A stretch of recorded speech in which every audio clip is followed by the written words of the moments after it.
10년이 넘은 공기압 체크하는 건데 한번 열어봤습니다. 배터리가 어떤 건가 해서. 배터리 아주 크네요. 거의 뭐 엄지손가락 톤톤만하게 큰 배터리인데,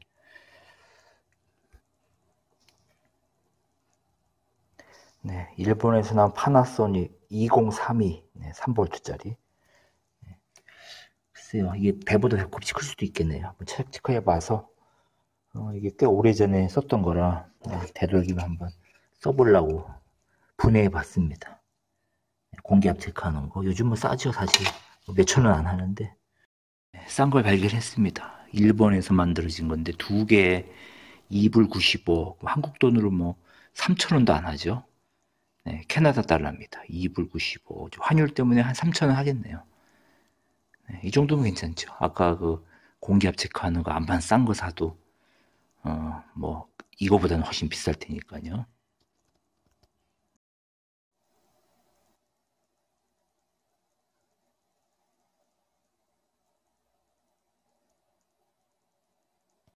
스코시아 아이트레이드가 제일 비싼 데죠. 이거 커미션이 10불 정도인데 9불 9구니까 10불이지요. 캐나다 달러 10불이면은 한 번 거래할 때 10,000원이 넘어가는 거죠. 요즘 환율로 따지면 한 몇백 원 되는 건데 11,000원 가까이. 또 사고 팔고 하면은 2만 몇천 원 나가는 겁니다. 올 이제 뭐 몇백 번 거래를 하는데, 이번 쿼터 때 93번 거래를 했네요. 93번. 3분기 때, 그러니까요. 7, 8, 9월 달 때.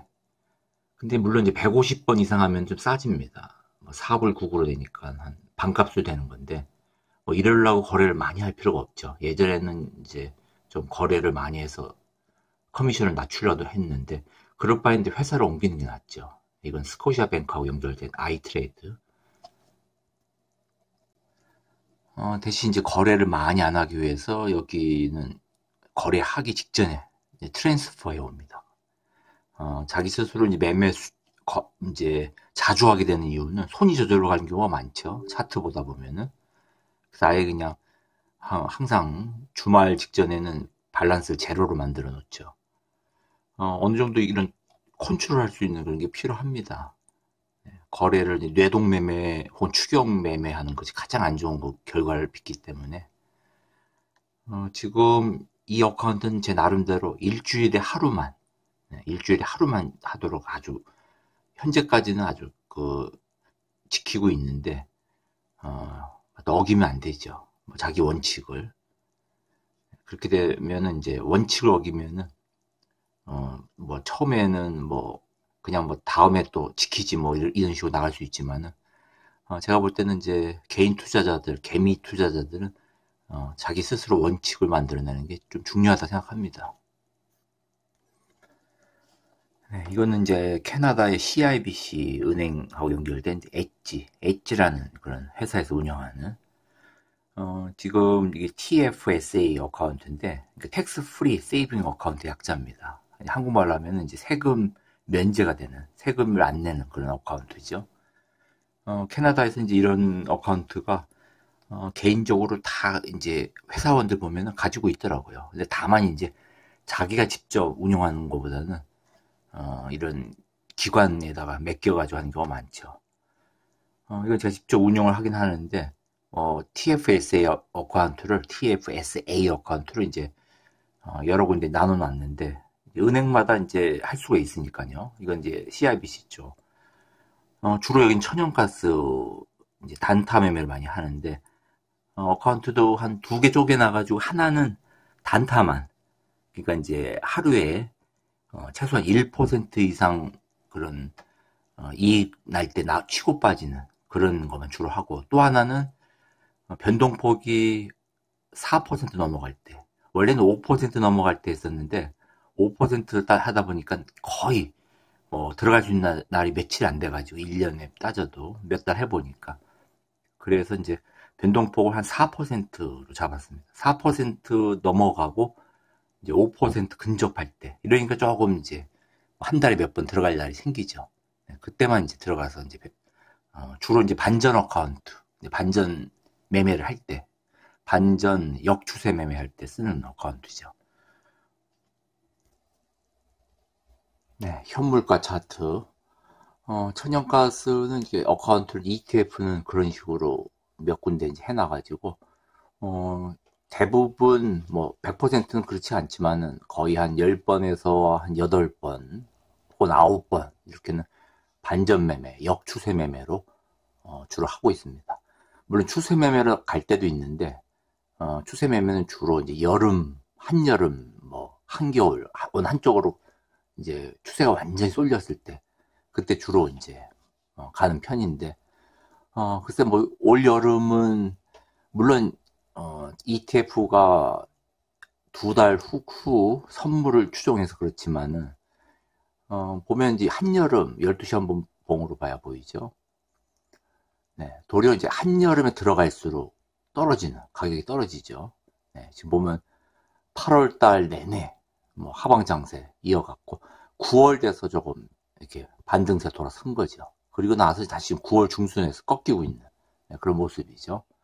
12시간 봉, 원데이 봉, 하루봉으로 보면은 올 천연가스 움직임 보면은 6월 달에 한번 피크를 찍고 나서 그 뒤로 계속 빠지면서 7월 중순에 조금 튀어오르다가 다시 또 그대로 빠지는 그런 장세였습니다. 추세로 보면은 6월 달 그 당시 이제 중동 네, 아주 긴장감이 아주 컸죠. 네, 그때 거의 4불대 찍고 현물가에서도 조금 땡겨야지 보이겠네요. 네, 요때죠. 네, 요때가 이제 20일, 19일, 네, 6월 중순이죠. 6월 중순에 4불 초반 찍고 현물가는 그때 한 4불 06 정도까지 올라온 것 같던데요, 요때. 그리고 나서 이제 계속적으로 하방압력 받은 거죠. 순수하게 이제 날씨 때문에 올라간 거는 요 시점. 네, 7월 17일, 18일, 요때가 피크였죠. 3불 한 60 가까이. 60 넘어가지는 못했고, 그때 3불 아마 한 58 정도까지 간 것 같은데, 네, 현물가에서는. 네. 요때 아마 피크 찍고, 그 뒤로 계속 내려간 거죠. 지금 천연가스, 물론 오래 하신 분이나, 하신 지 얼마 안 되신 분이나, 사실 이제 사람의 욕심이, 레버리지 쪽을 하게 되면은, 사실 욕심이 나니까 레버리지, 인버스, 이런 2배수 종목을 하게 되죠. 저 포함해서입니다. 저 포함해서. 만약에 뭐 그런 욕심이 없다면은, 이렇게 은행에다가 넣어놓고, 그냥 정기적금을 들거나, 뭐 이자로 해서 이렇게 하지, 누가 천연가스, 원자재 투자, 레버리지, 인버스를 하겠습니까, 사실. 근데 그러다 보니까 이제 우리가 매매에 대해서 한번 생각을 해보면은, 이렇게 이제 올라갈 때, 물론 요 7월달, 요 중순에 올라갈 때는 어떻게 보면 조금 심리적으로, 지난번, 요때죠. 6월 중순에 요 전쟁 이슈로 이렇게 4불 초반을 찍고 나니까, 이렇게 이제 올라가다 보면 사람들이, 다시 또 4불, 최소한 3불 말까지는 가겠구나. 요 위에 노란 선.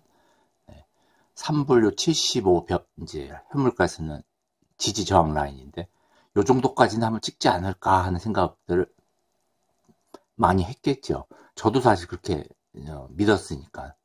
최소한도 4불까지는 안 가도, 여름에, 특히 7월 달에 3불 말까지는 가지 않겠는가 싶어가지고, 문제는 밑에서부터 기다렸다가, 계속적으로 기다리면 모르겠는데, 이렇게 위에서 잡는 사람이 생기죠. 네. 그러다 보면 위에서 잡아가지고 기다려서 여기까지 도달해서 수익을 창출하거나 아니면 근처까지 가게 되면 적당히 수익을 창출하면 좋은데 문제는 이제 이렇게 떨어지죠. 네. 이렇게 그 떨어지는 폭도 아주 크죠. 지금 하루봉으로 본 모습인데도 네.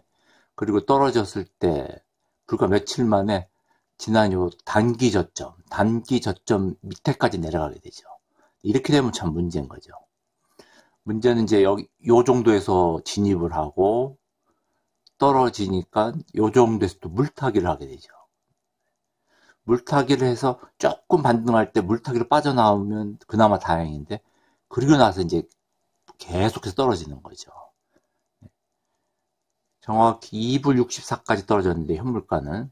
이게 뭐 얼마 안 돼 보이는 것 같아도, 요 4불대에서 이렇게 떨어진 거하고, 3불 중반에서 떨어진 거하고 또 틀리죠. 비율적으로.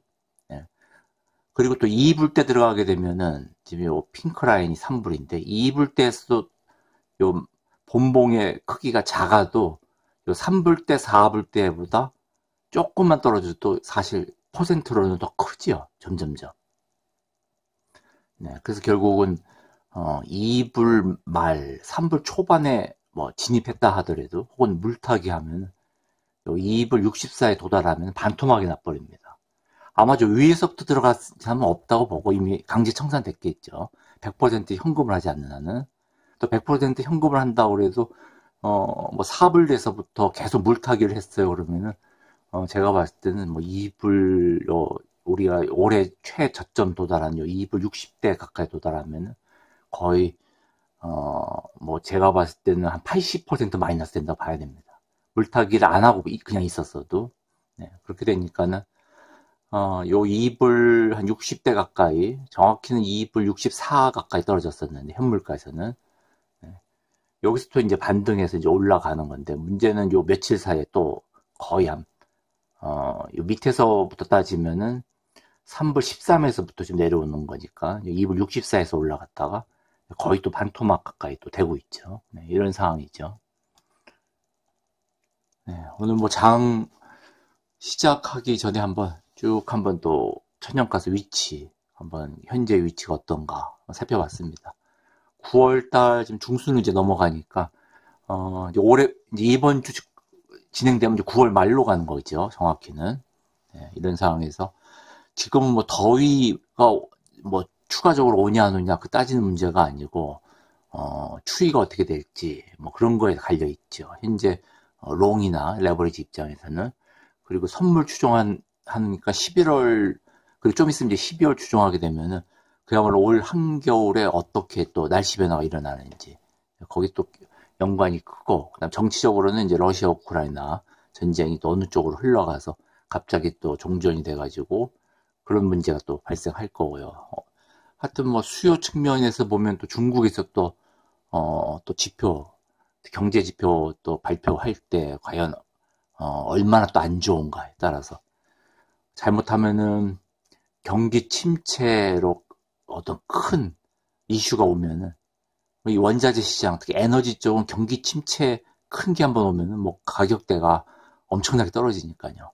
지금 현재로서는 미국에서 연준에서 만약 B컷을 하게 되면은 B컷이라 그러면 0.5%, 뭐 이런 원자재 에너지 시장이 순간적으로는 상방압력 받겠지만은 만약에 중국발 뭐 큰 어떤 나쁜 이슈, 뭐 예를 들면 프랑스처럼 뭐 디폴트 뭐 이런 이슈가 불거져 나오고 전 세계적으로 그게 이제 전염되기 시작하면은 에너지 쪽에서 상당한 또 충격을 받을 것이다. 네, 그런 것까지 또 감안해서 좀 생각을 하고 있습니다. 네, 천연가스가 원유보다는 변동성이 크고 또 원유보다 어떻게 보면 가볍게 움직이죠. 그야말로 막 튀어 올라갔다가 또 떨어질 때 무섭게 떨어졌다가. 물론 원유도 그런 경향이 있지만 원유는 좀 무겁게 움직이는 편이고요. 덩치가 있다 보니까. 네, 천연가스 하여튼 2불 91 이번 주 이제 몇 시간 후면은 장이 또 하겠는데 되도록이면 매매를 많이 하는 것보다 원칙을 세워서 매매를 하려고 노력하고 있습니다. 네, 좋은 한 주 되시기 바랍니다.